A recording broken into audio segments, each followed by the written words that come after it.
Continuamos entonces, ¿ya?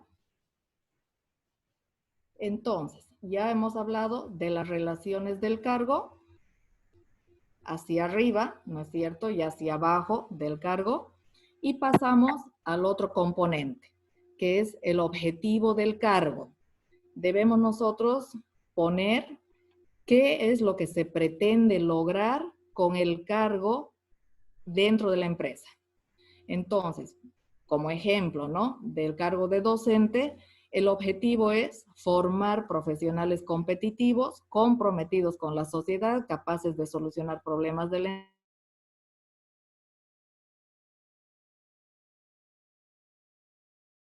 lograr ese objetivo. Y pasamos a la descripción de funciones. Tenemos, les había dicho, 3 tipos de funciones. Por un lado, tenemos la función general, por otro lado, las específicas y por último, las funciones alternativas. La función general es la función más importante que se debe realizar dentro del cargo. Es, como su nombre indica, la función madre, la función global que debemos nosotros ejecutar en el cargo que estamos desempeñando, ¿ya? Es como el resumen, o sea, en pocas palabras, incluso con una palabra, nosotros podemos mostrar qué es lo que se hace en ese cargo o qué es lo que se debe hacer en ese cargo. En el caso del docente, por ejemplo, en general, ¿qué es lo que debe hacer un docente? Entonces, está aquí escrito, ejecutar de manera correcta el proceso de enseñanza-aprendizaje. Pero yo les decía, incluso con una palabra podemos nosotros resumir lo que se hace en el cargo de docente y podemos poner enseñar, ¿no es cierto? Pero enseñar, fíjense que es una palabra que engloba muchas otras actividades, ¿ya? Por eso hay que tener cuidado, ¿no? ¿Qué es lo que vamos a poner en la función general? No vayamos a poner una función específica, concreta, y después ya no sabemos, pues, ¿no? ¿Qué vamos a poner después?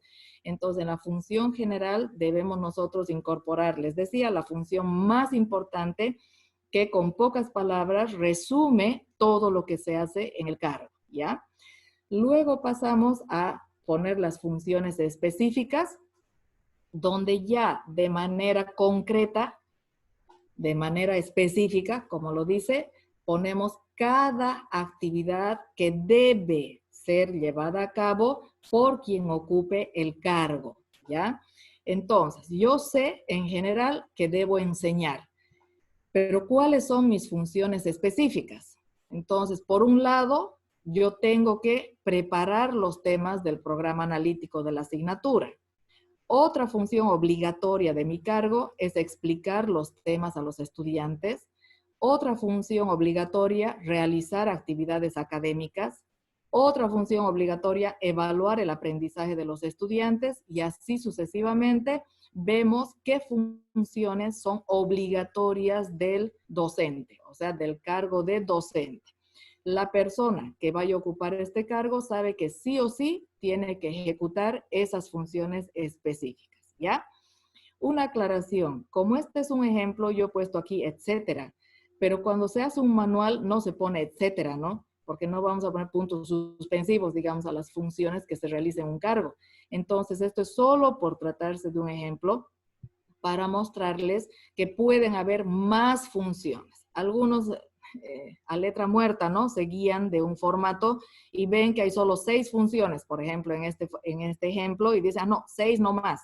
No, señores, pueden haber 15 funciones, pueden haber 7 funciones, pueden haber 12 funciones, o sea, pueden haber las funciones que sean, siempre y cuando obviamente sean posibles de ser ejecutadas, ¿no? Por las personas que ocupan en el cargo, ¿ya?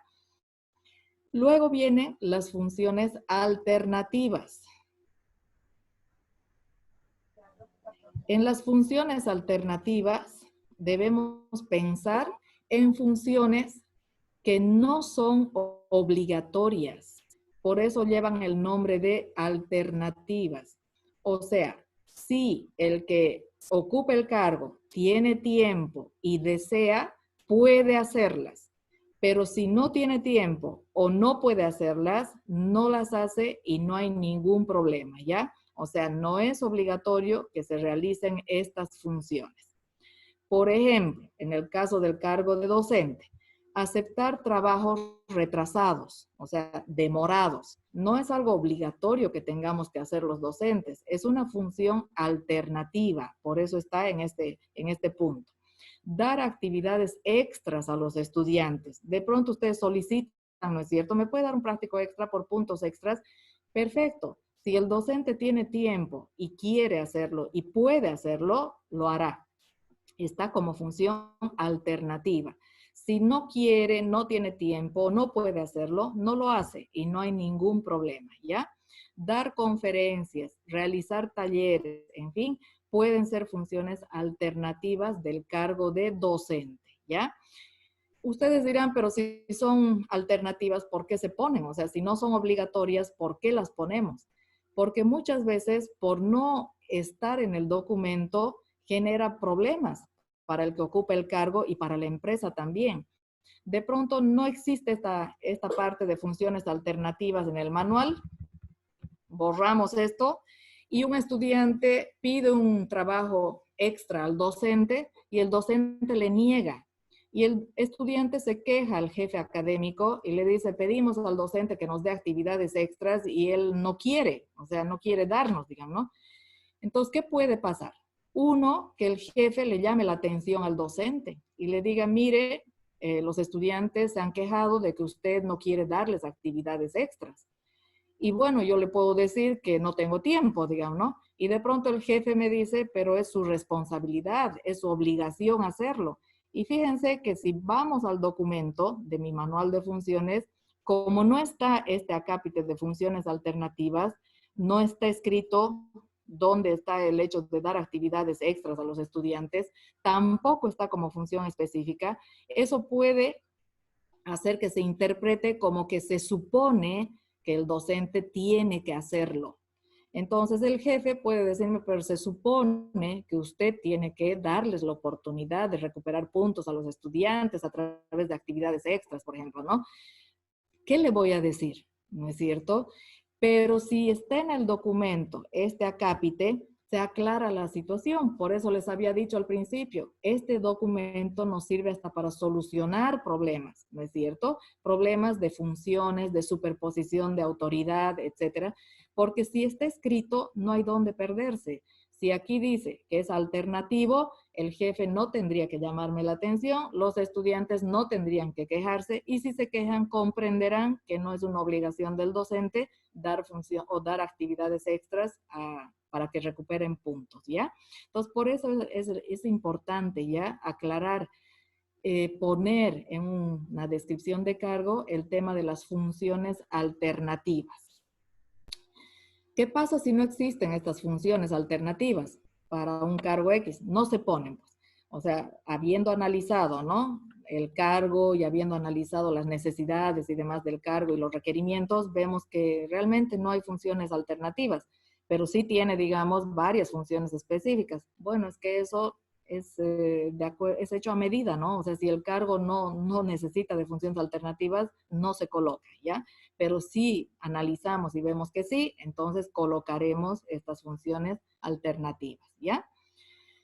Y por último, no por último, sino que pasamos a los requisitos para el desempeño del cargo.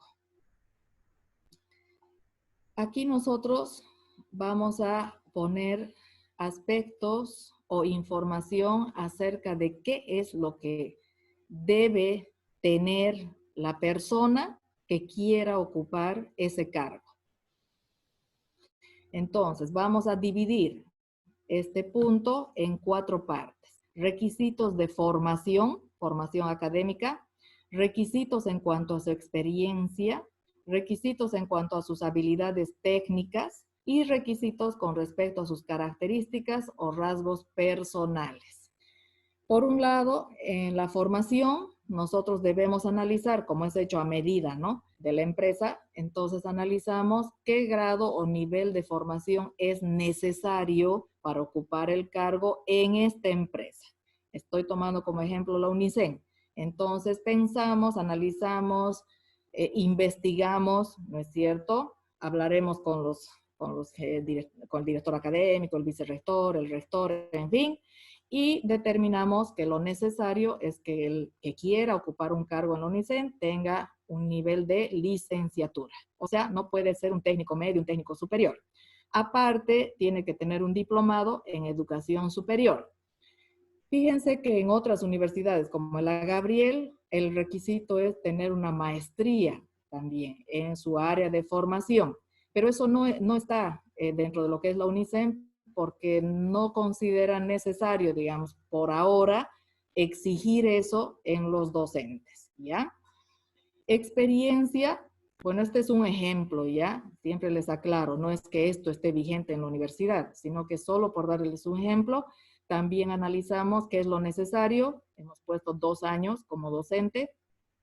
Habilidades técnicas, ¿qué habilidades técnicas debe tener? Por ejemplo, el manejo de Word, Excel, Classroom, Zoom, ahora no, estamos en esto, PowerPoint. Características o rasgos personales, aquí ponemos las características de quien quiera ser docente o rasgos personales de quien quiera ser docente, que no tienen que ser muchas. O sea, ponemos las principales, las que consideramos que realmente tiene que tener la persona que ocupe el cargo, ¿ya? Pueden haber más, pero no podemos poner muchas porque estaríamos pues buscando lo perfecto, digamos, ¿no? Entonces, les digo, o sea, muchos tenemos muchas características adecuadas para ser docentes, pero no significa que tengamos todas las características, ¿no? Entonces, con que existan 5 a 7 características o rasgos personales, está bien, ¿ya? Incluso podemos basarnos en 3 características, pero que sean realmente esenciales, ¿ya?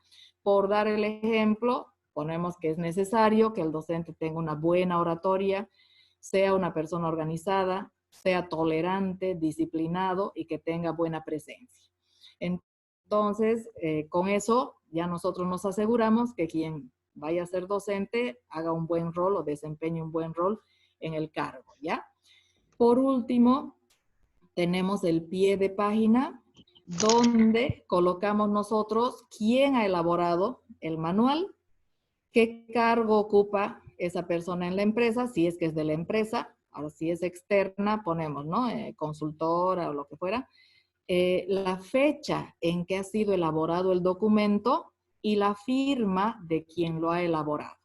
También debemos nosotros poner quién ha revisado este documento, porque tiene que haber una etapa de revisión, qué cargo ocupa, en qué fecha ha sido revisado y su firma.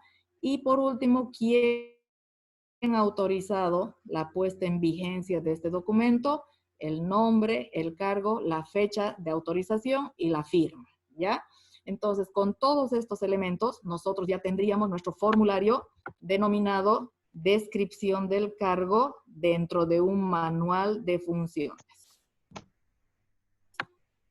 Yo sé que ustedes, la mayoría, creo, de ustedes han sido mis estudiantes el anterior semestre y hemos visto algo parecido a esto cuando hemos hablado de la descripción de cargos, pero para un tema de manejo de recursos humanos.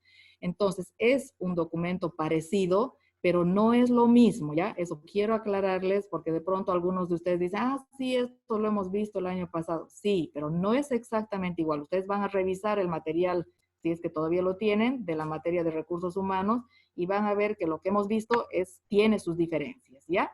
Entonces, tenemos nosotros ya nuestro formulario y pasamos a ver el tema de los formularios, ¿no es cierto? Les había dicho que tenemos nosotros una parte del cuerpo principal, que es el tema de los formularios. Tenemos, perdón, de la descripción de cargos, otra parte que está relacionada a los formularios. Entonces, eso quiero mostrarles, ¿ya? Para que quede claro.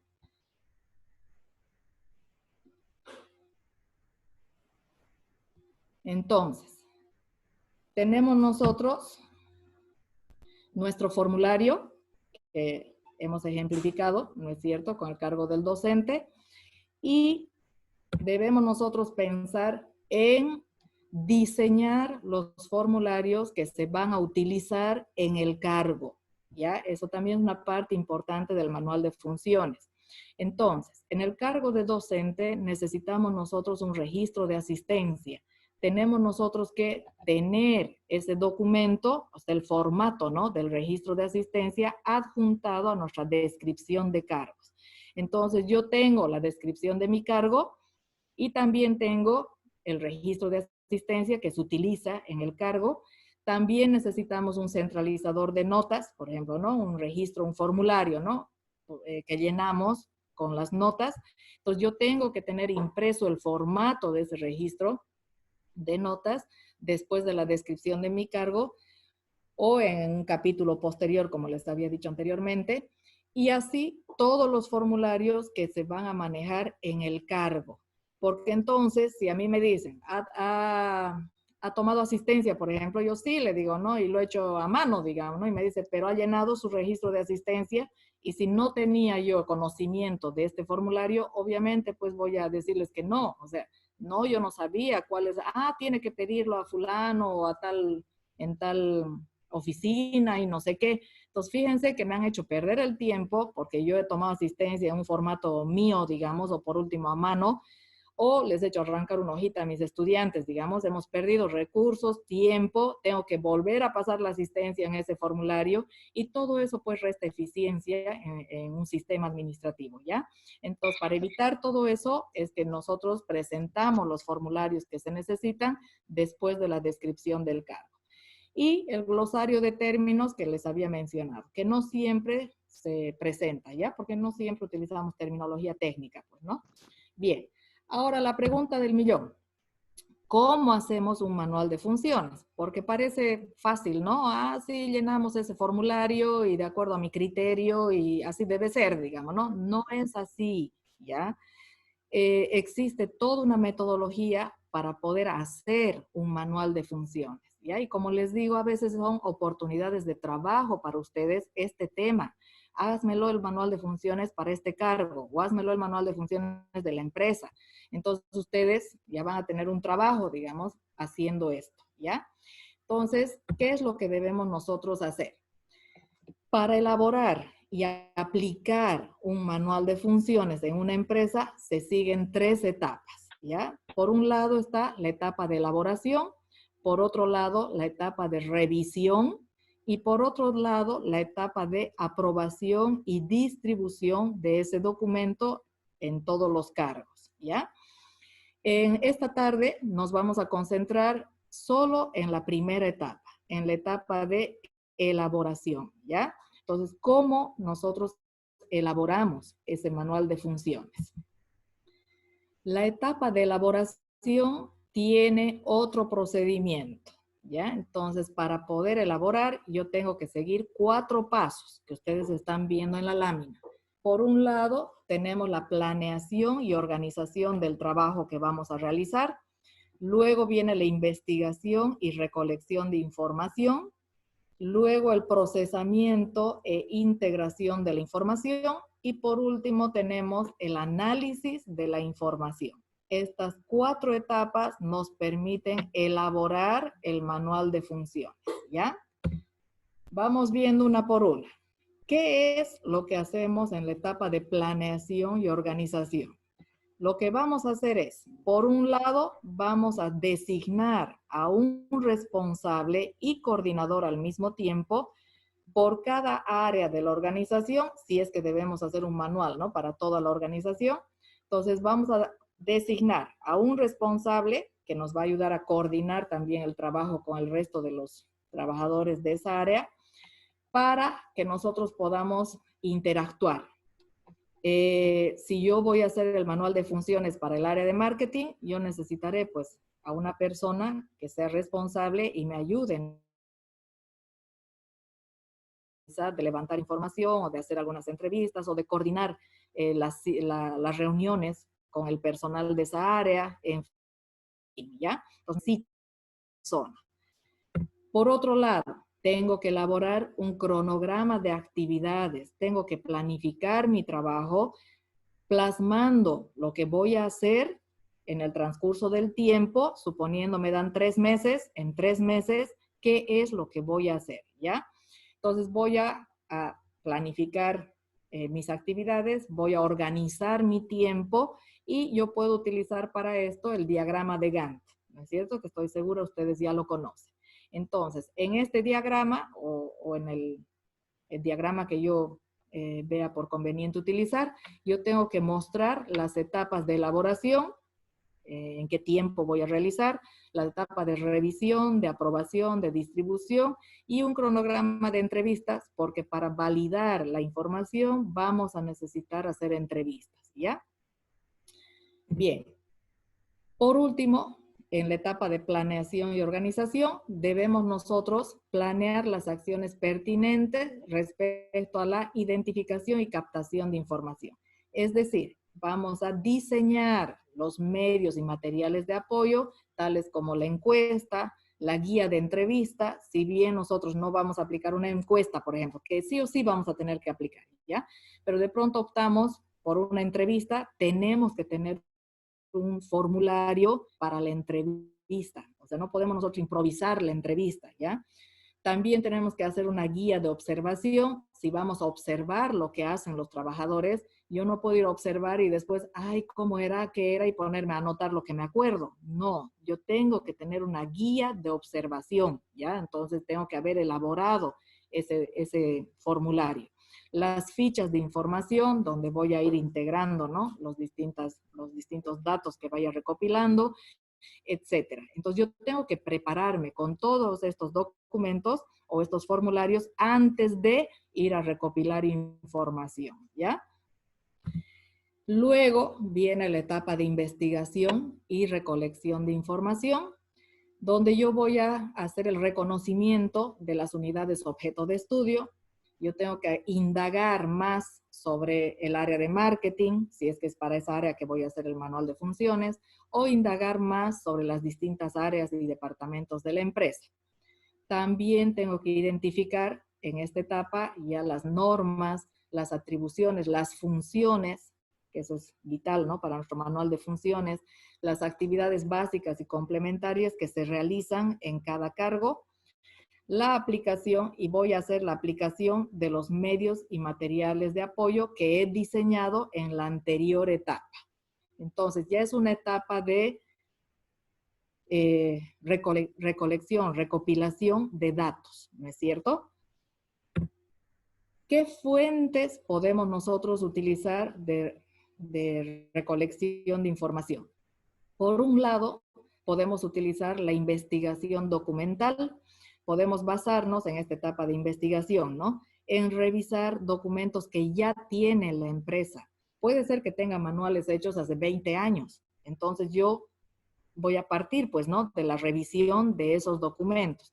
O documentos que me permitan o me den luces, ¿no? Sobre qué es lo que hace la empresa, cómo trabaja el personal, en fin, ¿ya? Entonces hago una revisión documental.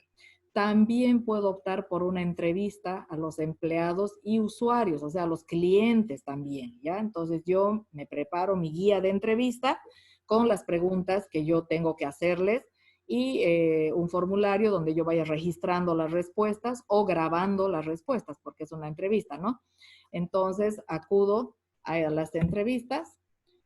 Puedo realizar encuestas a los empleados y clientes también, porque los clientes nos pueden dar luces sobre qué es lo que hace un cajero, por ejemplo, ¿no? Usted, según su experiencia, qué ha hecho, qué transacción ha realizado y qué es lo que ha hecho el cajero, digamos, ¿no? Entonces, los clientes también nos pueden dar luces sobre las funciones que realizan los empleados. Y a los mismos empleados, ¿no? Les aplico la encuesta. Y la observación directa es una fuente de recolección de información para corroborar los anteriores datos recopilados. Entonces, yo tengo entrevistas, tengo encuestas, y de pronto no me queda claro algún dato que me han dado o no confío mucho en la información que me han entregado, entonces acudo a la observación directa, ¿no? O sea, yo con mis propios ojos voy a ver qué es lo que está haciendo el trabajador, ¿ya? para que no exista incomodidad, porque no es bonito, ¿no? Que el jefe o una persona, ¿no? Encargada esté observando lo que estamos haciendo. A veces se instalan cámaras, pues, ¿no? Entonces nosotros a través de las cámaras podemos ver qué es lo que hacen los trabajadores, ¿ya? Bien. Entonces, ya tenemos nosotros hechas las entrevistas, ya tenemos hechos los cuestionarios, ya hemos revisado también la documentación que tiene la organización. Ahora pasamos a la tercera etapa, que es el procesamiento e integración de la información. Tenemos nosotros que organizar pues toda la información que hemos recopilado de manera lógica y de manera secuencial. La idea de esta etapa es ordenar todo lo que hemos recopilado en cuanto a información en base al material, ¿no?, que hemos utilizado. Entonces, ordenar cosa que nos facilite el análisis de dicha información. Entonces, podemos ordenar, por ejemplo, de acuerdo al alfabeto, ¿no es cierto?, como se ve en la lámina, o podemos ordenar por áreas, ¿no es cierto?, si es que estamos hemos recopilado información de distintas áreas, entonces del área de marketing una carpeta, del área de finanzas otra carpeta. Podemos organizar por niveles jerárquicos, del nivel ejecutivo una carpeta, del nivel medio sus carpetas, del nivel operativo a nivel de jefaturas, de supervisores, en fin. Entonces vamos organizándonos, ¿ya? Cosa que sea más fácil después realizar el análisis. Y ya vamos nosotros procesando la información, ¿ya? ¿Para qué? Para tener luego que hacer el análisis de dicha información. ¿En qué consiste el análisis? Consiste en estudiar cada uno de los elementos de información o grupos de datos que se integran durante la recolección de información. Vamos a estudiar las encuestas del personal de un mismo cargo. A ver, ¿qué han respondido todos los del área de recepción?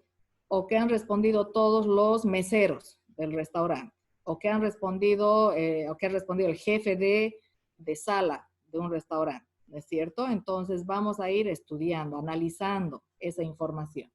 Y también vamos a estudiar cada una de las actividades que se realizan en cada cargo estudiado. Entonces, ya integrando la información, tenemos un listado de actividades que se realizan en recepción. Entonces vamos a analizar estas actividades, ¿ya? ¿Con qué propósito? Con el propósito de obtener un diagnóstico que refleje la realidad operativa actual. O sea, yo necesito saber qué es lo que se hace actualmente en recepción, qué se hace en sala o en el restaurante, en la parte de atención al cliente, qué se hace en caja, qué se hace en la jefatura de compras, qué se hace en cocina, ¿no es cierto? Entonces yo tengo que tener esa realidad operativa en esos documentos que he recopilado y que ya los he integrado, ¿no es cierto? Ya he armado un solo documento, digamos, ¿no? Por cada cargo, obviamente, ¿no? Algo que nos facilita hacer este trabajo de análisis es el tema o es el hecho de tener una actitud interrogativa. Cuando estamos nosotros analizando la información recopilada, podemos hacernos estas interrogantes e ir respondiendo estas interrogantes. Por ejemplo, ¿qué hace o qué trabajo se hace? Si estoy hablando de recepción, ¿qué trabajo se hace en recepción? Y de pronto, ¿qué ha respondido el sujeto A? ¿Qué ha respondido el sujeto B? ¿El sujeto D? ¿Qué dice el jefe que se hace en recepción? ¿Qué dice, no sé, otro cargo que se hace en recepción? En fin, voy respondiendo esta pregunta de acuerdo a la información recopilada. ¿Para qué se hace? ¿Cuál es el objetivo? Obviamente, dentro de mi material elaborado, ya sea encuestas, entrevistas y demás, he hecho estas preguntas también, ¿no? Entonces, de acuerdo a eso también están las respuestas. Entonces, ¿para qué se hace? ¿Con qué objetivo se hace? Entonces, ¿qué dicen los recepcionistas? ¿Qué dice su jefe? ¿Qué dice el gerente? En fin, ¿quién lo hace? Entonces, ¿quién tendría que hacer esas actividades? ¿De quién recibe órdenes? ¿Y a quién le da órdenes? Entonces, fíjense que son 5 preguntas básicas que si nosotros respondemos de acuerdo a la información información recopilada, vamos a tener ya un resultado, ¿no es cierto?, de lo que, de la realidad de la empresa, de la realidad en términos de tareas, ¿no?, de funciones de la empresa, ¿no? Solo estamos hablando, ¿no?, de funciones, ¿ya? Una vez que se obtengan las respuestas, vamos a poder realizar lo siguiente, que sigue siendo parte del análisis, ¿ya? Teniendo ya el informe de todo el trabajo que hemos hecho, el resultado, ¿no?, de todo este trabajo de recopilación, de procesamiento, de ordenamiento y de análisis, vamos a tener nosotros los datos ya en nuestras manos para poder hacer lo siguiente. Por un lado, eliminar cualquier operación, cualquier detalle que no sea indispensable. Yo me fijo en todas las actividades que se realiza en el cargo de meseros y de pronto detecto actividades que no son indispensables, o sea, que no son necesarias. Entonces yo puedo eliminarlas. También puedo cambiar lo que sea necesario. Puede ser que el mesero esté tomando decisiones que no corresponden a un mesero, corresponde a un jefe. Entonces cambio de funciones, o sea, esas funciones de toma de decisiones en esos aspectos las traslado al cargo de jefatura de meseros, ¿no? Entonces, estoy haciendo ese cambio. O a la inversa, me doy cuenta que los jefes están haciendo trabajos operativos y no corresponde a un jefe hacer un trabajo operativo. Por ejemplo, el jefe está limpiando la cocina, digamos, ¿no? O está barriendo, digamos, ¿no? Entonces, no es que no esté bien que lo haga, pero es que estamos hablando de optimizar, ¿no es cierto? De ser eficientes, ¿ya? Entonces, el jefe tiene que estar tomando decisiones, tiene que estar haciendo otro tipo de actividades que son de su cargo. Entonces, el barrer, el limpiar la cocina, en fin, ordenar las ollas y demás, que lo hagan los operativos, ¿no es cierto? Entonces, si yo detecto que el jefe está haciendo eso, cambio esas funciones al nivel que corresponda o al cargo que corresponda. También puedo proponer crear cargos. De pronto los recepcionistas están saturados de actividades, están como locos y necesitan de un auxiliar de recepción, digamos, ¿no? Porque el hotel tiene mucha afluencia de turistas o de visitantes, no sé, entonces, o de clientes, ¿no? Entonces, yo a través de la investigación que he realizado, puedo proponer crear un cargo para ser más eficientes, porque al final el recepcionista está cometiendo errores o está tomando más tiempo de lo debido en hacer lo importante y es porque no le alcanza el tiempo pues para hacer todo, ¿no? También puedo ubicar correctamente algunas funciones que estén siendo desempeñadas en cargos que no corresponden, lo que les decía anteriormente, ¿ya? Y por último, eliminar determinados cargos innecesarios. También podemos ver que en algunas empresas hay cargos donde no se hace nada. Bueno, por X y Z motivos, digamos, ¿no? O sea, que felices, decimos, ¿no? O sea, no hacen nada mientras otros hacen todo, digamos, ¿no? O dividimos el trabajo o eliminamos ese cargo, que no es necesario, ¿no es cierto? Entonces, fíjense que a raíz de la elaboración del manual de funciones, podemos tomar estas decisiones que son importantes en la eficiencia de una empresa, ¿ya? Para terminar, conclusiones. Un manual de funciones es un documento de vital importancia. O sea, no es un apéndice, o sea, no es un extra. No es si se puede bien, si no también. No, los dueños de una empresa, los gerentes, tienen que estar conscientes que es un documento vital. Cuando se habla de sistemas administrativos, un manual de funciones es una herramienta indispensable para que exista eficiencia en el logro de resultados. Y además hemos visto sus múltiples beneficios. Un manual de funciones debe ser elaborado técnicamente. Tenemos que seguir la metodología que les he mostrado. No podemos inventarnos. No podemos agarrar a un solo trabajador y decir, a ver, dime qué haces y ya, aquí está mi propuesta, digamos. No, tenemos que hacer lo que les he dicho, ¿no es cierto? Ver, recopilar información. Y luego de la elaboración tiene que haber una fase de revisión y de aprobación, que eso ya es otro tema. Entonces, no es un tema hecho empíricamente, ¿ya? Entonces tenemos que basarnos en una metodología para que contenga información válida para la gestión formal de la empresa. Y estamos viendo que es una herramienta poderosa de toma de decisiones. Entonces, muchas fallas que se cometen en las empresas, muchos errores, pérdida de tiempo, duplicidad de funciones, hasta problemas personales se generan por falta de un manual de funciones, ¿ya? Entonces, realmente, ojalá que cada uno de ustedes tome conciencia de la importancia de este documento y pueda utilizarlo, ¿no? Y pueda ser útil, este curso para que de alguna forma a futuro ustedes puedan incluso sugerir en sus empresas siendo proactivos, creando su propio manual de funciones, ¿ya? Bien, entonces aquí terminaríamos la explicación. Les agradezco mucho por su atención. No sé si tienen alguna duda. Lisa Henry, creo que el tiempo también se está terminando, pero alguna duda que tengan, estoy presta a responder. ¿Jóvenes tienen alguna pregunta?